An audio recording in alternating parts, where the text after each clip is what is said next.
priming will take 8 minutes in total. So after priming, you'll get this message which will say priming completed, which is a blue uh, information is just telling you that priming is completed. So all you have to do is confirm that. Now we are ready to connect the patients because we've done the prescription. Our line is prime, but before we start connecting the patient, just make sure that you haven't get any air in your lines.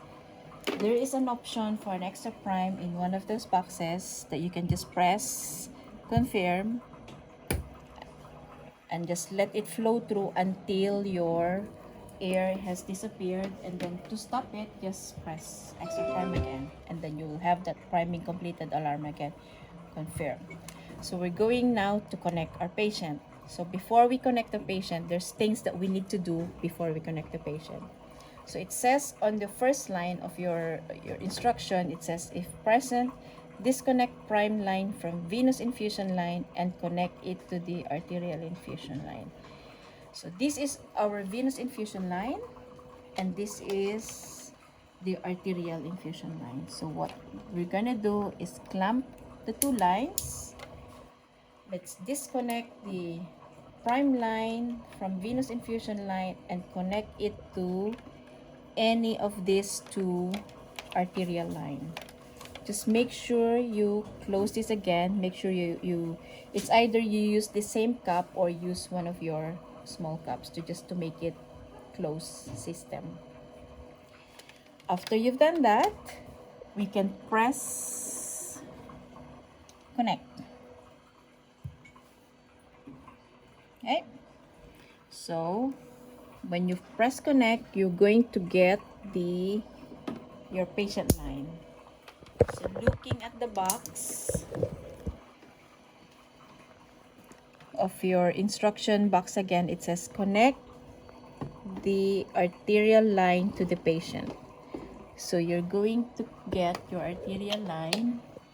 So you're going to take off the connector, discard this, and this is the one that's going to be connected to your patient's VASCA. So we just presume we've got a dummy patient here that we are connecting.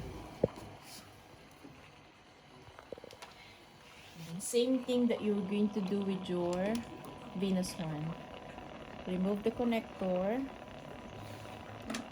and then connect the patient. After you've connected, now you can unclamp your vascular access and your patient lines.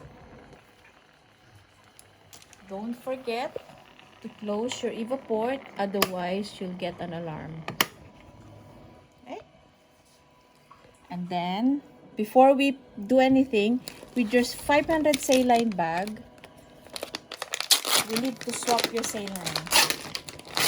Because this bag will get used for washback or for any emergency boluses for a patient. So just swap your bags.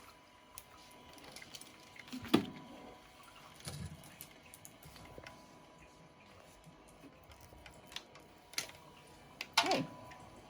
So we're going to review again our instruction box. So we've already connected our arterial line to the patient. We've already connected the blue line to the patient. Verify that venous infusion line is clamped, which is this. So just be sure, check and make sure that these are clamped and he's got a cup, because if we start the blood pump on the patient, if this is open, air will go to your circuit. So once we're happy with everything, press confirm. So as I've said earlier on, any heparin instruction on the machine we ignore. So what we'll do with this one is just press reset. So this is our blood pump, plus and minus button to increase or decrease your blood flow. So this blood pump is flashing at you. So we press that. And then your blood pump will start. Your blood flow is preset to 150, so the machine does that automatically. So what the machine is doing now, it's having a bleed out. So your blood is coming out from your vascular access. So the blood travels through your circuit. goes through your dialyzer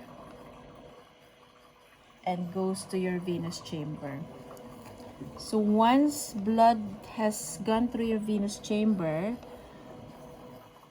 the blood pump will stop. So for now, because we are using a dummy treatment, I'm just gonna get the machine to see blood. So this will happen. The blood pump will automatically start for you to be able to press the start treatment. So you could see the blood pump is flashing at you again. So press that. Now you could see the start treatment have changed color. So once you press start treatment, your treatment time starts. So at the moment, you're just on blood flow of 150. So on our SLED protocol, we need to have a blood flow of 200. So on the blood pump button, you've got your plus and minus. Just increase your blood flow to 200. So once you're happy with your 200 blood flow, once you're happy with your pressures, so looking at your pressures that they are not going up or going down, close your AV limit. It's like confirming your blood flow. And then you could see that you've closed your AV limits, that you could see the green line in those arterial and venous pressure boxes. And that's about it.